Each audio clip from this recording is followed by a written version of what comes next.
Salam əziz dostlar. Bu gün mən müəllimlərin işə qəbuluna yeni salınmış əsərlərdən biri olan Elçin Hüseynbəylinin Qəsd edilmiş gözəllik əsərinin izahını verəcəyəm. Dan yeri çoxdan ağarmışdı, yəni səhər açılmışdı.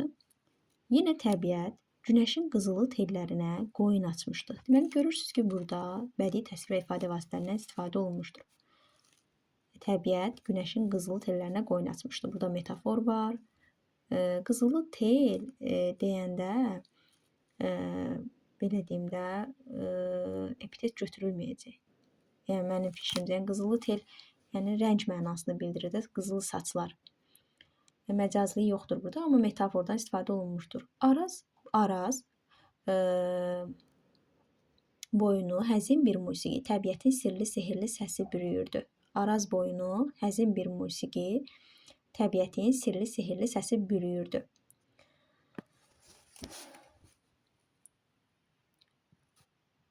Budaqdan budağa qonaraq səs-küy salan quşlar da sanki bu yolla təbiətin gözəlliyinə heyranlıqlarını bildirirdilər. Lal sularında bir qırçın belə görünməyən Araz elə bir səhər yuxusundan ayılmaq istəmir. Günəş yüksəldikcə üzərinə düşən parlaq işıq stolunun mülayim istisini canını çəkirdi. Adətən nərilti gurultu qoparaq axan çay parıltısı Sultanlı kəndinin tutbağlarını aşan və göz işlədikcə uzanan bir işıq selini ürkütməmək üçün yatağına sığınmışdı. Səhər tezdən malqaranı örüşə gətirən Sabir bu gözəlliyin qarşısında sanki sehirlənmişdi. O, suların bağrına mil kimi saplanan işıq selindən gözünü çəkə bilmirdi. Onu da bilirdi ki, birazdan işıq seli hər tərəfi bürüyəcək və suların qoynunda boy verən parlaq sütun bu selin içində əriyəcək. Günəşin şəfəqləri güzgü kimi çayın sularında bərq vuracaq. O ətrafa yayılmış mal heyvanı səsləyib çolluqla biraz irəlilədi. Ayağının altından pırıltı ilə qalxan çil bildirçin onu əməllicə qorxutdu. Quşun qarasınca deyinərək cingiltili səslə atası Musa kişidən tez-tez eşitdiyi sözləri təkrarladı. Ay səni kor ilan yesin. Fikirləşirsiniz, gələcək gün əsərində də Firidun Musa kişinin sözlərinə deyir oyanardı. Burada da yəni Musa kişi eyni obrazdan söhbət, eyni adlı obraz iştirak edir burada da və onun ay səni kor ilan yesin deyə sözünü eş görürük. Kəndin başqa uşaq, deməli o niyə görə ay səni kor ilan yesin deyirdi? Bildirçin onu qorxutmuşdu deyə ona görə. Çünki orada deyir ki, çil bildirçin onu əməllicə qorxutdu. Quşun qarasınca deyinərək cingiltili səslə atası Musa kişidən tez-tez eşitdiyi sözləri təkrarladı. Yəni Musa kişi daha doğrusu demir burada sözləri. Sabir deyir, atası Musa kişidən eşitdiyi sözü deyir. Yəni Musa kişi demir, bunu Sabir deyir. Kəndin başqa uşaqları mal növbəsinə getməyi xoşlamasalar da Sabir bu günü səbirsizliklə gözləyərdi. Həmin gün məktəbə də getməz, dərslərimin yerini uşaqlardan soruşub öyrənərəm deyərək anasının axşamdan arasına şor nehrə yağı qoyub ağ dəsmala bürüdüyü 2 yuxanı götürər, kəndin ayağına yığılmış mal heyvanı haylayaraq Araz qırağına aparardı. Onu bura çəkən yalnız Arazın əzəməti, füsunkar görünüşü deyil, həm də göz işlədikcə uzanıb gedən yaşıl meşə zolağı idi. Bu zolaq təbiətin bir möcüzəsi idi. Yüzlərlə kəndi əhatə edən bu yaşıllıqda nələri yox idi. Baş-başa vermiş uca ağaclar, ardı arası kəsilməyən zümrüd çəmənliklər, çay qollarının yaratdığı gözəl göllərdən kəm olmayan qaz ördəklər. Bu yerlər həm də zərifliyi ilə göz oxşayan ağ dovşanın, şələquyruq tülkünün, qışın oğlan vaxtında sürü ilə gəzən mal-heyvan üçün təhlükə yaradan qurdun məskəni idi. Deməli, bu meşələr nələrin məskəni idi? Ağacların, çəmənliklərin, qaz ördəklərin, sonra dovşanın, şələquyruq tülkünün, qışın oğlan vaxtında sürü ilə gəzən mal-heyvan üçün təhlükə yaradan qurdun məskəni idi. Bərəkətli yer idi buralar. Torpağa düşən dən vaxtından əvvəl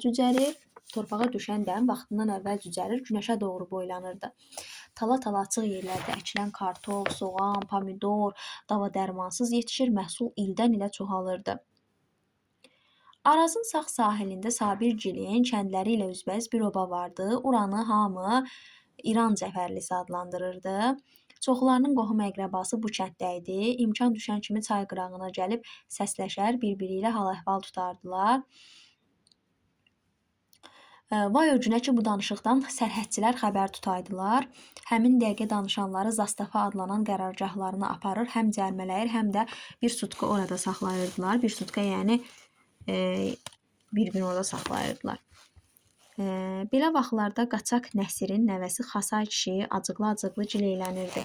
Bu sarı qulaqlar bura ayaq basandan bizə göz verib, işıq vermirlər. Birdən Sabirə elə gəldi ki, kimsə adını çağırdı. O dəqiqə geri qanırıldı, yanılmamışdı. Əli arxayın-arxayın sahilə inirdi. Cəfərli kəndindən olan Əli ilə o 2 ildən artıq idi ki, dostluq edirdi.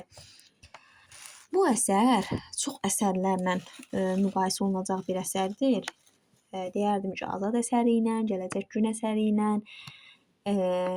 hətta Xurşudbanu Natəvan əsəri ilə də müqayisə olunacaq bir əsərlərdən biridir. Mən bu əsərlərin müqayisəsini yazacağam və YouTube kanalıma yerləşdirəcəm. Siz də faydalanarsınız o izahdan. İnşallah. Deməli, kəndlərində məktəb olmadığı üçün Əli 1-2 il molla yanında yazıb oxumağı öyrənmiş, sonra oradan uzaqlaşmışdı. Əli Sabiri uzaqdan görmüşdü. Çaya yaxınlaşıb hər ikisi sevinc içində salamlaşdı. Əli mehribanlıqla dilləndi. Deməli,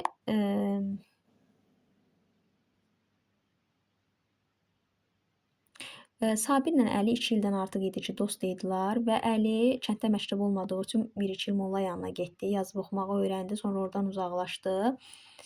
Baxın,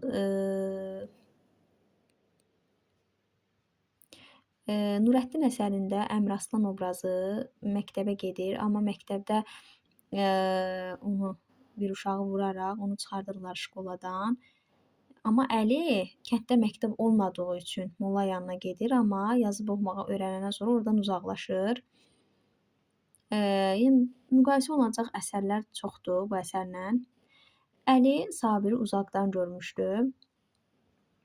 Çaya yaxınlaşıb hər ikisi sevinc içində salamlaşdı. Əli mehribanlıqla dilləndi. Çoxdan görünmürsən. Hə, növbə bizə ayda bir dəfə çatır. İşlərin necədir? Yaxşıdır, 2 aydan sonra 9-cu sinifi bitirəcəm. 2 aydan sonra 9-cu sinifi bitirəcək. Bəs sonra nə edəcəksən? Sabir narahat baxışlarla Zastafaya tərəf baxa-baxa 10-cu sinifə gedəcəm, oxumağımı davam etdirəcəm, dedi. Onun narahatlığı Əlinin gözündən qaçmadı. Sarıqulaqdan qorxursan? O sarıqulaq sözünü elə ciddi dedi ki, Sabir qəhqəhə çəkərək güldü. O sarıqulaq sözünü, deməli Əli sarıqulaq sözünü elə ciddi dedi ki, Sabir qəhqəhə çəkərək güldü və ona təəccüblə baxan Əliyə izah elədi. Sarıqulaq ad deyil, rus olduqları üçün sərhədçilərin rəngi sarıdır və biz öz aramızda onları elə adlandırırıq. Diqqətlə onu dinləyən Əli də özünü saxlaya bilmədi, onun da qəhqəhəsi ətrafa yayıldı. Qəfil eşidilən maşın səsi uşaqların şirin söhbətini kəsdi. Sabir heyvanların arasında daldalandı. Əli isə cəld deməli, çay aşağısına yollandı. İstəmirdi ki, sarıqulaqlar dostunu incitsinlər. Sabir bir-birinin ardınca gələn 7 maşın saydı. O burada ilk dəfə idi ki, bu qədər maşın görürdü. Gördüyü üçün heyrətləndi. Günəşin şüaları altında parıldayan və digərlərindən böyük olan qara maşın dayanan kimi sürücü özünü yerə atdı. Sağ qapını geniş açıb dümdüz dayandı. Ayağını əziyyətlə yerə çatdıran hərbi geyimli kişi zorba bədənini çətinliklə maşından çəkib çıxartdı. Gələnlərin hamısı artıq onun maşının yanında toplaşmışdı. Sabir öz-özünə düşündü. Yəqin ən böyükləri budur. Şalvarının böyründən ayaqqabısına qədər uzanan qırmızı xətti görəndə isə astadan, generaldır ki, dedi. Elə bu vaxt İçəpərə durbin verdilər. O əvvəlcə Arazın o tayına, sonra isə bu tayına uzun-uzadı baxdı. Durbini gözündən ayırıb gözünü əyişdirdi. Ətli sifəti qəribə şəklə düşdü. Dediyi sözlər aydınca eşidildi. Burada nəsə prekrasniye mesto, prosto, çudo, yəni belə bir ifadə işlədir. Bunun mənasını mən bilmirəm indi, amma rus dilində ifadə işlədir. Ardınca dediyi sözlərdə əvvəlcə sərtlik, axıra yaxınsa qəzəb aydınca duyuldu. Nəsə burada rus dilində danışır. Ayağını hirslə durduğu yerə vurdu.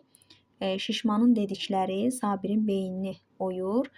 Nə demək istədiyini anlamırdı. Sonuncu cümləni işləndə isə onu həyəcan bürüdü. Qulaqlarına Qulaqlarında qəribə uğultu yarandı, dişləri bir-birinə dəydi, eşitdiklərini yuxu sandı. Bu yaşıllıq, bu gözəllik tikanlı məftildən o tərəfə qalacaq. Birdən-birə taqətdən düşdü, aşağı çökdü. Yox ola bilməz. Bəs bu yer əlimizdən alınsa necə dolanarıq? O axşamın düşməsini heç vaxt indiki qədər arzulamamışdı. Əmisi İsa kişi xəbəri eşidib dərin fikrə gedəndə Sabir lap qorxdu. Səhv eləmirsən ki, lap beləcə də dedi. Sualını eşidəndə əzbərlədiyi cümlələri tutuquşu kimi təkrarladı. Əmisi bir neçə dəfə udqundu, zorla bircə kəlmə dedi. Batdıq. Ertəsi gün günortaya kimi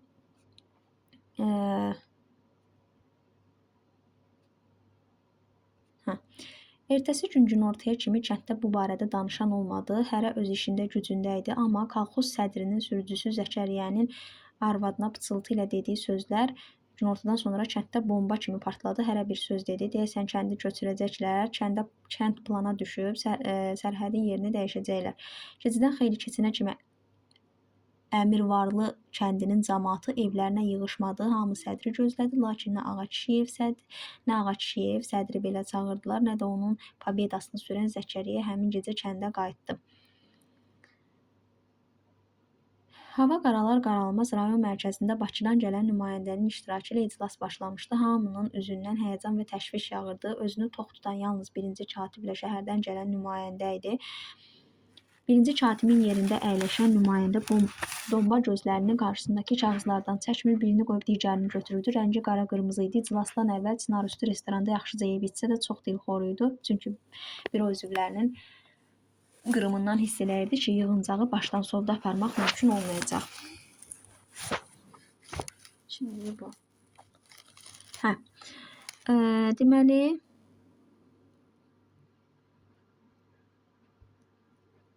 hekayənin davamı hal-hazırda baxıram, təhlil hissəsini axtarıram, amma burada yoxdur. İclası birinci katib açdı.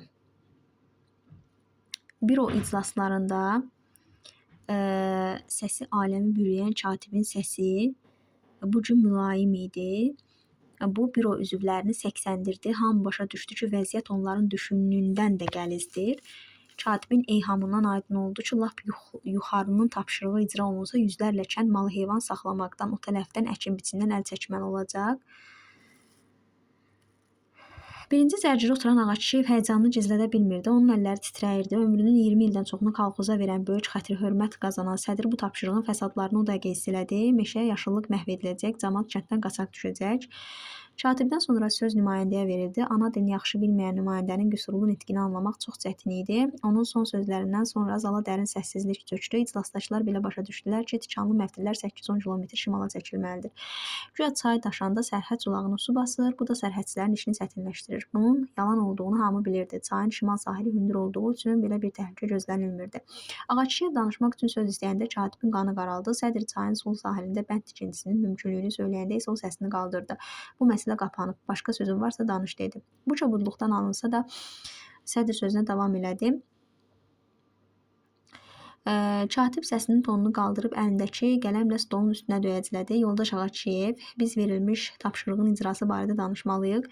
Sədrin səsi də sərtləşdi. Elə mən o barədə danışıram. O əlini cibinə saldı. 4 qatlanmış iri dəsmalla alnının tərini silib oturanlara müraciət elədi. O yerləri hamımız yaxşı tanıyırıq. Cəmaatımız oranın hesabına yaşayır. Tikanlı məftilin şimala çəkilməsi yaşıl zolağın hesabına olmalıdır. Meşəyə, yaşıllığa toxunmamaq üçün məftili biraz da yuxarı çəksək pambıq sahəsinə düşəcək. Bir qarış da olmaz. Katib bu sözləri elə ucadan dedi ki, nümayəndə diksindi. Eminov katibin soyadı belə idi. Barmağını oturanlara tərəf silkələdi. Pambıq sahəsinin bir qarış torpağına da toxunmaq olmaz. Ağa Kişiyev bu dəfə katibə yox, ön cərgədə əyləşmiş büro üzvlərinə baxdı. Deməli, yaşıllıq kəndin dolanışıq yeri Güdaza getməlidir. Rayonun baş həkimi Vahid Cəfərov icazəsiz filansız yerindən səsləndi. Ağılsızlığa baxa, təbiətə belə divan tutmaq olar və sonra da yaşayan canlıların taleyi necə olacaq? Katib ona cavab vermədi, çünki diqqəti Ağa Kişiyevdə idi. O yaxşı bilirdi ki, zaldakılar ancaq onun dediklərinə dəyər verirlər. Danışanlar çox oldu. Kimi mərhəmət umdu, kimi güzəşt üçün minnət elədi. Gecədən xeyli keçmiş nümayəndə kağız-cozunu qovluğa yığmağa başladı. Bu iclasın sona çatdığına işarə idi. Ağaçiyev həmin gecə kəndə qayıtmadı. Məqsədi katiblə təkbətək danışmaq idi. Ertəsi gün katib onu çox soyuq qəbul etdi. Sözü də qısa oldu. Müdafiə nazirinin müavini o duruxdu, yaddaşını araşdırıb müavinin adını xatırlamağa çalışdı. Baranov şəxsən gəlib o yerlərlə tanış olub və bu göstərişi verib. O sonra sədrə mənalı baxaraq gedin, əhalini hazırlayın dedi. Baranov soyadının sədrin dodaqlarında yaratdığı təbəssüm axırıncı kəlmələri eşidən andaca yoxa çıxdı. O son çarəyə əl atdı. Bəlkə Bakı ilə danışaq, vəziyyəti biraz da izah eləyək. Katib əlini yerlədi və söhbətin bitdiyini bildirdi. İclasdan bir həftə keçsə də sakitlik idi. Hamıda bir ümid yaranmışdı. Yəqin ki, yuxarılar fikirlərdən vaz keçiblər. Lakin ikinci həftənin ilk günü bütün ümidlər suya düşdü. Mahmudlu stansiyasında dayanan yük qatarından sarı rəngli iki nəhəng buldozer endirildi. Onlardan biri Mahmudlu, digərsi Əmirvarlı kəndində işə başladı. Yarım saat keçməmiş ətraf kəndlərin əhalisi Arazın sahilinə yığışdı. Buldozer iri ağaclara sandıqla kökündən çıxarır, qabağına salıb yolunun üstündən kənarlaşdırırdı. Şamlar, küşnarlar bir-birinin ardınca açdıqca üstü barla dolu ağaclar yan-yana döşəndikcə dözə bilməyən qadınlar ağlaşırdılar. Bu Sabiri çaşdırırdı. Buldozer idarə edən sürücü bu yerlərin adamına oxşamırdı. Ətrafda baş verənlərə heç gözünün ucuyla da baxmırdı. İri, qollu budaqlı ağacları buldozerin qabağına qatıb elə həvəslə sürükləyirdi ki, sanki bundan zövq alırdı. Amma o həvəslə icra etdiyi işi yarımçıq saxlamağa məcbur oldu. Böyük bir dəstə buldozerin qarşısını kəsdirib dayandı. Az sonra rayonun rəhbər işçiləri ard-arda gəlməyə başladılar. Milis rəisi cəmaatın ondan heç xoşu gəlmirdi. Ağzı köpüşlənə adamların üstünə yeridi. Hökumətlik eləyəcəksiniz. O sözlərinin təsirsiz qalmasından bərk acıqlanmışdı. Heç kim yerindən tərpənmirdi. Elə bu vaxt Sabirin ömrü boyu yadından çıxara bilməyəcəyi bir hadisə baş verdi. Bir bölük saldat göz qırpımındaca kənd cəmaatını mühasirəyə aldı. Gözlərindən soyuqluq, nifrət yağan saldatların silahı hazır vəziyyətə gətirmələri çoxlarının nəzərindən qaçmadı. Katib Eminov cinatına minmişdi. Hamısı Ağaçiyevin hoqqalarıdır deyib, ikinci katibi sədrin arxasınca göndərmiş, hətta hədələmişdi də. Ona de ki, nəticəsi çox ağır olar. Həmin gün sədr evindən çıxmasa da nələr olacağını əvvəlcədən təxmin edirdi. Bildirdi ki, kəndlər bu hadisəyə dözməyəcəklər. Milisin, zastava saldatlarının cəmaata əl qaldıracağını düşünəndə isə evdə otura bilmədi. Qapıda gözləyən Zəkəriyə sədri görüncə maşını işə saldı. Araz kənarında böyük izdiham yaranmış, 4 kəndin əhalisi bir araya gəlmişdi. Sədr fikrindən keçirdi. Hələ o biri kəndlərin cəmaatı xəbərsizdir. Ağız deyəni qulaq eşitmirdi. Narazı insanların səsi bir-birinə qarışmış, böyük uğultuya çevrilmişdi. Sədrin maşını görünən kimi səs azaldı. O, cəmaata yaxınlaşanda tam sakitlik idi. Bəs də bu yaraşıqlı sədrin rəngi avazımışdı. Yaxındakılar onun gözlərinin yaşardığını aydınca görürdülər. Sabir hiss elədi ki, sədr qırılmış ağaclara tərəfə baxa bilmir. Bəlkə də baxa bilmir. Adamlar iki yerə ayrılıb yol verəndə o yaranmış boşluqla irəlilədi. Hündür yerə çatanda dayanıb ətrafa boylandı. Elə bil nəsə gözünün qabağını tutub görməyinə mane olurdu.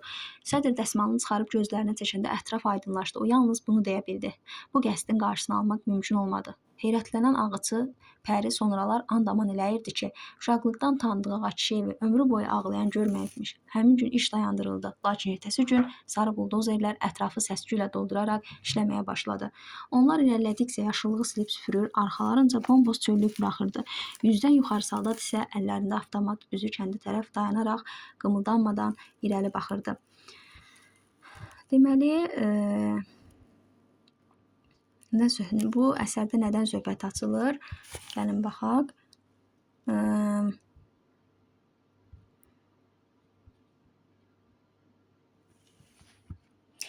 Deməli, qəsd edilmiş gözəllik əsərinin mövzusu nədir? Azərbaycanın şimal və cənubu arasındakı qardaşlıq münasibətinin qarşısını almaq, xalqın birləşəcəyindən doğan narahatlıqlar zəminində onlara vurulan maddi və mənəvi zərərlərin diqqətə çatdırılması. İdeyası nədir? Bir kəndin simasında işğalçı hakimiyyətin parçala, hökmranlıq et siyasətini diqqətə çatdırmaq, çəkilən məftillərin xalqın milli birlik və həmrəylik hissini məhv etməyi bacarmaması. Problem nə idi? Xalqın dolanışığını təmin edən meşənin çar hakimiyyəti tərəfindən məhv edilməsi və qəsbkar münasibətin hökm sürməsi. Obrazların təhlili. Sabir 9-cu sinif şagirdidir. Hələ uşaq olmasına baxmayaraq, ətrafda baş verənləri dərindən dərk edən ağıllı bir gəncdir. Təbiəti ürəkdən sevir və onun məhv edilməsinin həm əhali, həm də təbiət üçün böyük bir faciə olduğunu hamıdan tez hiss edir. Gözlənilən faciəni ilk eşidən və buna görə böyük təşviş keçirən obrazdır. Deməli, Ağaçiyev kolxoz sədridir. Ağıllı, düşüncəli və xalqına, vətəninə bağlı bir insandır. Təbiətin məhv edilməsinə qarşı çıxsa da, rəsmi tapşırıq qarşısında aciz qalır və bu dərdə daxilən yaşayır. Əsərdə təbiətin məhv edilməsinə görə ürəkdən ağlayan tək obrazdır. O heç vaxt ağlamayan biri kimi tanınsa da, bu qəsd onun səbrini daşırır. Vahid Cəfərov başhəkimdir. Məftillərin yerinin dəyişdirilməsinə və yaşıllıqların məhvinə kəskin etiraz edən, təbiətin və insanların taleyini düşünən ziyalıdır. O bu addımı ağılsızlıq və təbiətə qarşı divan tutmaq kimi qiymətləndirir. Musa, Sabirin atası, hekayədə aktiv iştirak etməsə də, Sabirlə söhbətləri vasitəsilə keçmişin gözəlliklərini və təbiətin əhəmiyyətini xatırladan bir obrazdır. General əsərdə ilk təqdim olunan yad elli obrazdır və mənsub olduğu xalqın dilində danışır. Onun əsas məqsədi Araz ətrafındakı gözəlliyi qorumaq deyil, ərazidəki iki tayın əlaqəsini kəsmək üçün məftillərin yerini dəyişdirməkdir. İran cəfərlisi Arazın digər tayında yaşayan, Sabirlə dost olan və parçalanmış xalqın ünsiyyət həsrətini simvolizə edən obrazdır. Zəkəriyyə əsərdə nitqinə yer verilməyən epizodik obrazlardan biridir. Ümumi məzmunu. Əsər Araz qırağının gözəlliklərinin təsviri ilə başlayır. Hadisələr Sultanlı kəndində baş verir. Baş qəhrəman Sultanlı kəndində yaşayan Sabirdir. Kəndin uşaqları növbə ilə naxıra gedərdilər. Bu səfər növbə Salihə çatmışdı, Sabirə çatmışdı. Sabir yaşıl meşəyə görə naxıra getməyi sevərdi. Araz qırağının münbit və əlverişli torpaqlara malik olması diqqətə çatdırılır. Məhsuldarlığın nə qədər yüksək olmasına toxunulur. Sultanlı kəndi ilə üzbəüz İran cəfərisi adlandırılan yer var idi. Sultanlı kənd cəmaatının bir çox qohum əqrabası bu kənddə yaşayırdı. Bəzən sərhəddə gələrək bir-biri ilə soraqlaşardılar, ancaq sərhədçilərin xəbər tutmasından ehtiyat edirdilər. Deməli, çünki cərimələr tətbiq olunmaqla bərabər bir sutka da zastava adlanan qərargahda saxlayırdılar. Deməli, çünki cərimələr tətbiq olunmaqla bərabər bir sutka da zastav adlanan qərargahda saxlayırdılar. Xasay kişi qaçaq Nəsirin nəvəsi kimi təqdim olunur və onları Sarıqulaq adlandırırdı. Rus olduqları üçün həmin sərhədçilərin rəngi sarı idi, ona görə də cəmaət onları belə adlandırırdılar. Fikir verirsinizsə, Dəli Kürəsində də Əhmədi Rus Əhməd deyə çağırırdılar. Yəni oxşar, düzdür, Əhməd Rus deyildi, amma ona Rus Əhməd deyirdilər. Amma burada bunlar ruslar, ona Sarıqulaq deyirdilər. Bu əsərdə Namərd Güləs əsərindən fərqli olaraq Çar hökumətinə qarşı qaçaqçılıq hərəkatına yer verilməyib. Cəfərli kəndindən olan Əli ilə Sultanlı kəndindən olan Sabirin 2 ildən çox sürən dostluq münasibətinə yer verilir. Əli Cənubi Azərbaycandandır, kəndlərində məktəb yoxdur və molla yanında təhsil alsa da sonradan bunu da davam etdirmir. Dəli Kürəsində də eyni məqamı şahid oluruq. Göytəpə kəndində məktəb yox idi. Uşaqlar Molla Sadığın rəhbərliyi ilə mədrəsədə təhsil alırdılar. Həmin çay onların arasında sərhəd rolunu oynayırdı. Sabir artıq 9-cu sinifi bitirmişdi, ancaq təhsili davam etdirmək niyyətindən söz açır. Həmçinin Əli ilə söhbət edəndə narahat idi. Maşın səsi gələndə Sabir heyvanların arxasında gizlənir. Əli isə Sabirin zərər görməməsi üçün çay aşağı qaçaraq gözdən itir. Azad hekayəsindəki kimi burada da dostluq münasibətlərinə toxunulmuşdur. Sabir maşınların sayının çox olmasına təəccüblənir. Geyimindən gələnin general olduğunu başa düşür. General Araz qırağına olan heyranlığını dilə gətirir. General şimal və cənub kəndlərinin bir-birinə yaxın olmasını gördükdə qəzəblənir və məmurlara qəzəblənir. Sərhəddi genişləndirmək üçün sərhədin yerini dəyişdirmək əmri verir. Çar Rusiyasının Azərbaycanla bağlı narahatlığına yer verilir. Bu Anamın kitabı, Dərəkül, Xurşudbağın Natıqan əsərlərində də özünü göstərir. Sərhəd dəyişdirildikdə səfalı yerlər məhdudun digər tərəfində qalacaqdı. Sabir yeniyetmə gənc olsa da gerçəkləri dərk etməyi bacarırdı. Bu ərazilər əhalinin dolanışıq yeri idi. Sabir gördüklərini əmsi İsa kişiyə danışır. Söhbət kəndə yayılsa da əvvəlcə bu mövzuda danışıqlar olmur. Kolxoz sədrinin sürücüsü Zəkəriyyənin arvadına dediyi sözlər kəndə yayılır. Kəndin cəmaatından bəziləri kəndin plana salındığını, bəziləri isə sərhədin yerinin dəyişdiriləcəyini güman edir. Kənd cəmaatı gecə evlərinə getmirlər. Sədr Ağaçiyevi gözləsələr də həmin gün sədr kəndə gəlmir. Rayon mərkəzində Bakıdan gələn nümayəndələr iclas keçirir. İclası birinci katib açır. Ağaçiyev 22 il idi kolxozda işləyirdi. İclasdakı cəmaət sərhədin 8-10 kilometr şimala çəkilməli olduğunu başa düşdü. Çay daşanda sərhəd sulağının su basmasını bəhanə etsələr də, cəmaət gerçəyi dərk etmişdi. Sədr bu bəhanəni aradan qaldırmaq üçün çayın sol sahilində bənd tikilməsini təklif edir. Katib isə sədrin bu çıxışlarına mane olmağa çalışır. Sədr məhfili biraz da irəliyə pambıq sahəsinə çəkməyə təklif etsə də, katib buna qəti şəkildə etiraz edir. Rayonun baş həkimi Vahid Cəfərov da etiraz səsini ucaldır. Katib baş həkimin etirazına məhəl qoymasa da, sədrin kənd cəmaəti içində nüfuza sahib olduğunu bildiyindən gözünü ondan ayırmır. Cəmaatdan kimi minnət edir, kimi mərhəmət umur. Məlum oldu ki, göstərişi verən Müdafiə Nazirinin müavini Baranov olur. İclasdan bir həftə keçsə də sakitlik edir. Kənd cəmaəti bu sakitliyi xeyrə yozurlar. İkinci həftə artıq Mahmudlu stansiyasından 2 buldozer endirildi. Biri Mahmudlu, digərsi Əmirvarlı kəndində işə başladı. Qadınlar gördükləri mənzərə qarşısında ağlaşırlar. Cəmaətin bir hissəsi buldozerin qarşısını kəsib mane olmağa çalışır. Əli silahlı əsgərlər cəmaəti dövrəyə alır. Katib Eminov cəmaətin etiraz etməsinin günahını Sədr Ağakişiyevdə görür. İkinci katib vasitəsilə sədrə xəbərdarlıq yollayır. Ağakişiyev həmin gün evdən çıxmamağa qərar versə də, cəmaətin zərər görəcəyini düşündükdə meşəyə yollanır. Ağakişiyev cəmaəti sakitləşdirir və bu qəsdin qarşısını ala bilmədiklərini acı da olsa qəbullanır. Həmin günü iş dayandırılsa da, meşənin məhvi səhərə günü davam edir. Hökumət olacaq vəziyyətin qarşısını almaq üçün meşənin ətrafına əli silahlı 100-dən artıq əsgər toplamışdı.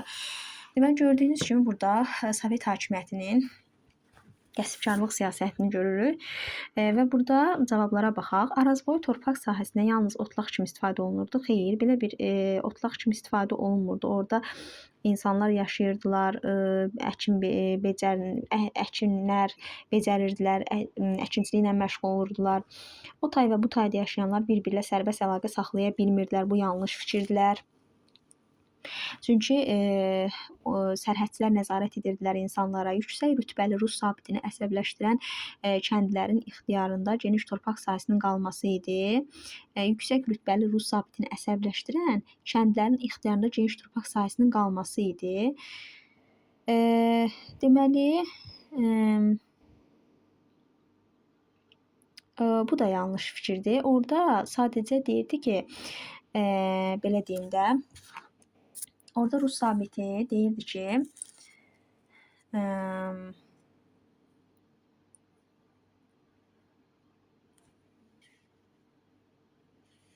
burada general deyir ki, general şimal və cənub kəndlərinin bir-birinə yaxın olmasını gördükdə qəzəblənir və məmurlara qəzəblənir. Sərhəddi genişləndirmək üçün sərhəddin yerini dəyişdirmək əmri verir. Bir-birinə yaxın idi deyə hirslənir. Orada deyilmir ki, deməli, yüksək rütbəli rus zabitini əsəbləşdirən kəndlərin ixtiyarında geniş torpaq sahəsinin qalması idi. Geniş torpaq sahəsindən söhbət açılmırsa, yanlış fikirdir. Arazboyu, meşə və torpaq zolağı yüzlərlə kəndin yaşayışını təmin edirdi. Bəli, bunu deyə bilərik. Cavab D variantıdır. Kənd adamları baş verə biləcək hadisənin acı nəticələrini əvvəlcə dəyərləndirə bilmirlər. Xeyr, dəyərləndirir. Onlar bilirdilər ki, acı nəticələr olacaq bunun. Sadəcə yenə də öz dediklərinin üstündə dururdular. Fikirlərindən dönmürdülər. Dəli kürəsində də biz bunu görə bilərik. Orada məsələn Çar hakimiyyəti meşəni öz siyasına götürmək istəyəndə cəmaət hisslənir. Hətta Molla Sadıq da hisslənir. Vətənpərvərliyi nümayiş etdirir orada Molla Sadıq obrazı. Yüksək rütbəli, burada cavab D variantı olacaq. Burada məsələn mətnin hekayənin əvvəlki hissəsində biz görürük. Orada deyir ki,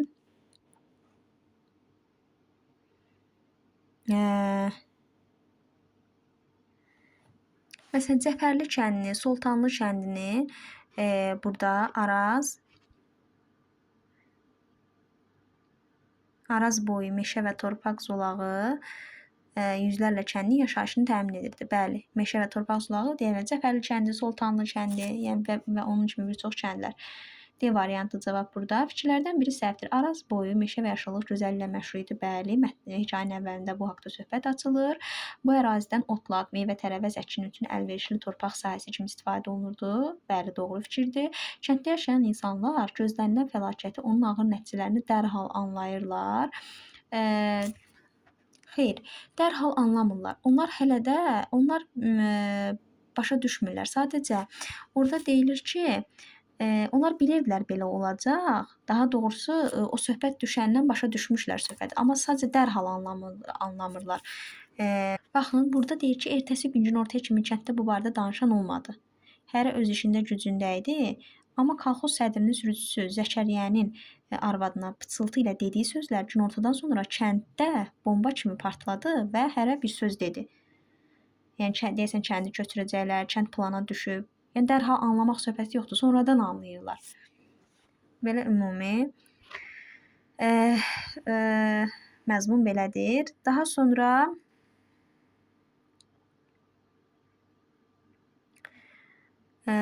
cavab C variantı olacaq. Yüksək rütbəli rus zabitinin məqsədi o tayla bu tayın heç bir əlaqəsinin olmaması idi. Bəli. Məqsəd o idi. Məqsəd o idi ki,